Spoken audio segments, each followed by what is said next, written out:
Well, hey everybody, welcome back. In this tutorial, I'm going to show you how to use a little trick with the stroke layer style to create a kind of a double outline or a multi-stroked outline around any of your objects or images here inside of Photoshop. And it serves a couple purposes. One, could save you some time from taking a trip over in Illustrator, or if you don't use Illustrator, well, it becomes all that much more useful. So what we're going to do, let's start off with a very simple shape here. I'll just use the rectangle tool. I'll make sure the shape layer option is selected up here in the options bar. And I'm just going to draw myself a large rectangle out here on the canvas. Now I'm going to go down to my layer style setting here at the bottom of the layers palette, and I'm going to choose stroke.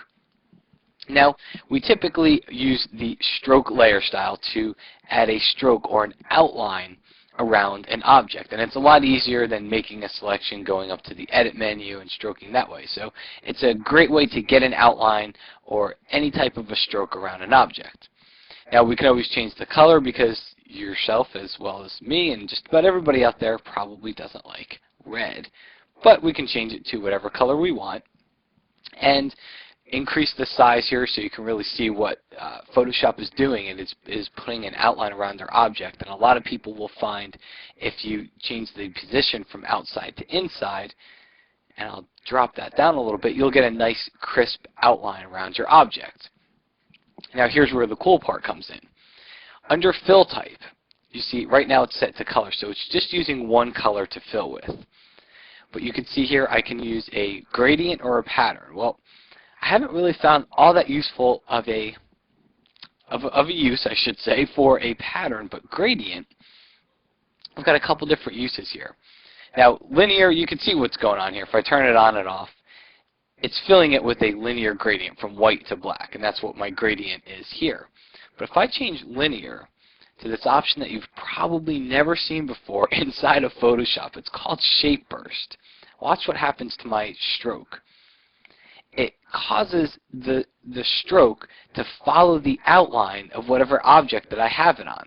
Alright, so if I increase the size, you can really see what it's doing here. It's putting that gradient along the outline of the object, but it's still using the same gradient, just kind of sending it off in different directions. Well, let's take this a step further. Let us click on the gradient, and instead of having that smooth transition from black to white, because what happens is a lot of times you might want a stroke around an object, but you also might want two strokes around an object. So instead of gradiating from black to white, take your black stop, move it toward the center, take your white color stop here and click on that and move that toward the center till there's absolutely no transition. And look at that. Let me click OK here. I can drop the size down, and now you can see you have a little bit you've got a double outline around your object, and you did it with a layer style. So you weren't making selections, you weren't trying to get exact precise numbers so that outline looks the same. You're able to do it with a stroke layer style and have it be the same distance, the same size all around the object. So that's pretty cool when you think about it. But you can take it even further. Click on that gradient again, and if you wanted the black outline to be larger and the white outline to be smaller, well then just reposition the way your two gradient stops, your two color stops here work. And you can do the same thing in the opposite direction as well. So you can reposition each of those, and let me click OK. Click OK, and let me show you the before and after. So that's without the stroke, and that's with the stroke. So it's a very cool way to add a double stroke. Now chances are you're not going to be adding these strokes to plain rectangles, but I find it works great when you use some text. So I'll go ahead and I'll type my name in here, and maybe we'll make it a little bit larger. There we go.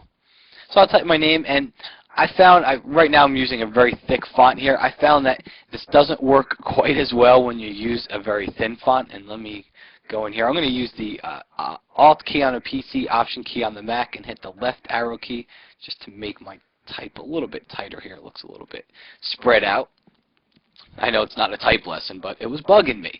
Now, so one of the things that you'll find is it works great on thick text. It's not going to work real good on real thin text because your stroke is going to start to overpower the text. So something like a regular Myriad font, a Times, or any of those thinner type fonts, it's not going to work real well with. So let's go ahead and try it though. We can add a layer style, or why don't we do it the easy way? Click on the layer style icon in the layers palette. Hold down your Alt or your Option key on the Mac and click and drag. And we drag that layer style over onto the new layer. And it looks horrible. That's because it's just larger. So double click on it. Go over to stroke here and let's just bring our size down. Maybe reposition. Put this right back into the center again. There we go. Maybe bump up the size just a little bit.